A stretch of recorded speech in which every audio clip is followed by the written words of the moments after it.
Olá, meus irmãos. Continuando as nossas devocionais do Evangelho segundo João, hoje a gente vai ver sobre a cura de um cego de nascença, que está no capítulo 9, dos versículos 1 ao 12. Lá está escrito assim: Caminhando Jesus, viu um homem cego de nascença, e os seus discípulos perguntaram: Mestre, quem pecou, este ou seus pais, para que nascesse cego?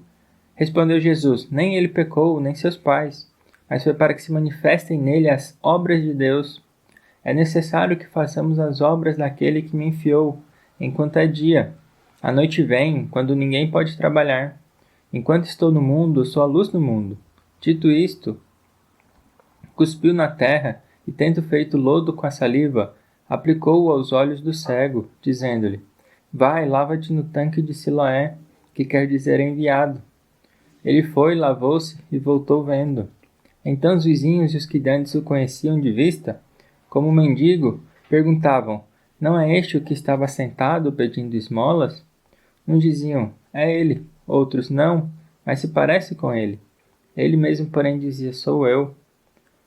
Perguntaram-lhe, pois, como te foram abertos os olhos? Respondeu ele: O homem chamado Jesus fez loto, untou-me os olhos e disse-me: Vai ao tanque de Siloé e lava-te. Então fui, lavei-me e estou vendo. Disseram-lhe, pois, onde está ele? Respondeu: Não sei. Meus irmãos, eu quero meditar aqui brevemente com vocês sobre a questão do sofrimento. Como a gente vê aqui, tem esse cego de nascença, onde os judeus daquela época viam aquilo lá e se perguntavam: por quê? Por quê? Quem pecou? Ele pecou ou os pais dele pecaram para que ele nascesse cego? Para que ele tivesse essa vida angustiada de sofrimento, como a gente viu ali mais pra frente, ele vivia pedindo esmolas. Era a única coisa que ele podia fazer, que ele conseguia fazer naquela época. E o que eu quero meditar com vocês é que muitas vezes a gente pode perceber a causa do sofrimento, pode entender a causa do sofrimento, mas nem sempre. A gente vê e a gente sabe que existe realmente a punição de Deus nesta vida para os nossos atos individuais. Primeiramente, todo o sofrimento que a humanidade tem, ela realmente, como a Bíblia deixa claro, é fruto do pecado. Depois que o homem caiu, que o pecado entrou, nós temos todo esse sofrimento, toda essa dificuldade.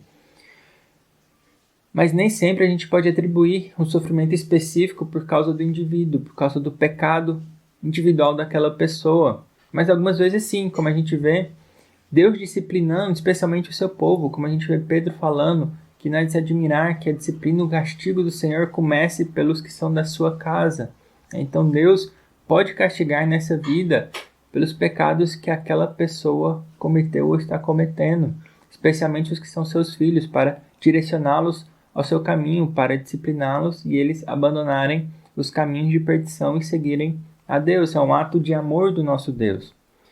E muitas vezes o pecado, os ímpios, os atos impiedosos dessas pessoas que não são crentes, que não são filhos de Deus, Deus não pune aqui nessa terra, não pune imediatamente, Deus não castiga essas pessoas. A gente vê como o primeiro salmo lá do segundo livro, Salmo 72, 73, fala que meus pés quase se resvalaram quando eu vi a prosperidade dos ímpios, como seus filhos são sadios, até que eu entrei no templo do Senhor, no seu santuário, e me atentei para o fim deles. Por mais que o pecado deles não fosse punido aqui, o fim deles era perdição, o fim deles era morte. Porém, os que são piedosos, por mais que sofram nessa terra, o fim é vida. Então, existem esses casos também. Nós temos o caso bem conhecido de Jó, onde tem um livro de Jó que fala sobre, mostra o sofrimento de Jó, e não há explicação. Deus não dá uma explicação do porquê Jó estava sofrendo. Deus só deixa bem claro que Deus é Deus. Ele é santo, poderoso, eterno, sábio, acima de todas as coisas, acima de toda a criação. Uma coisa a gente pode ter certeza, não importa o sofrimento, Deus é o que está no controle. Deus é santo e é justo. A gente nunca deve questionar a santidade e a justiça de Deus, porque isso nunca ficou aberto na Bíblia, muito pelo contrário. E ficou bem claro que o nosso Deus não pode pecar, não pode ser injusto, não pode cometer nenhum ato de injustiça. Tem um caso também que a gente vê de Jesus, as pessoas perguntando a Jesus sobre aqueles que foram mortos pelos romanos, teve seu sangue misturado no sangue do sacrifício, e Jesus ainda responde de uma forma até bem dura, deixando claro como a gente está mal acostumado com a graça de Deus, quando ele fala também sobre aquela torre que caiu em cima das pessoas que estavam passando, matou aquelas pessoas, torre, acho que em Siloé também. Jesus fala, não porque eles eram piores do que vocês, mas nós todos somos pecadores também. É mais de se admirar que a gente ainda está vivo aqui, que a gente não está sofrendo como essas pessoas sofreram ali, como aqueles que foram mortos pelos romanos, como aqueles que tiveram a torre caindo em cima deles. A gente está vivo aqui pela graça de Deus, pela misericórdia de Deus, que Ele deixa a gente ainda andar nessa terra e muitas vezes alcançar a graça e reconhecer aqui o caminho de vida. Então a gente está muitas vezes mal acostumado com a graça de Deus e achamos que qualquer sofrimento seria um absurdo ou mesmo injustiça da parte de Deus. E algumas vezes, como temos aqui no caso desse cego também, o sofrimento aqui, no caso, foi manifestado. Jesus declarou o porquê daquele cego ter nascido dessa forma. Não foi nem pelo pecado dele, nem pelo pecado dos seus pais. Afinal, esse seria o caso mais absurdo, né? Que sabemos que a alma que pegar essa morrerá. O filho não levará os pecados do pai.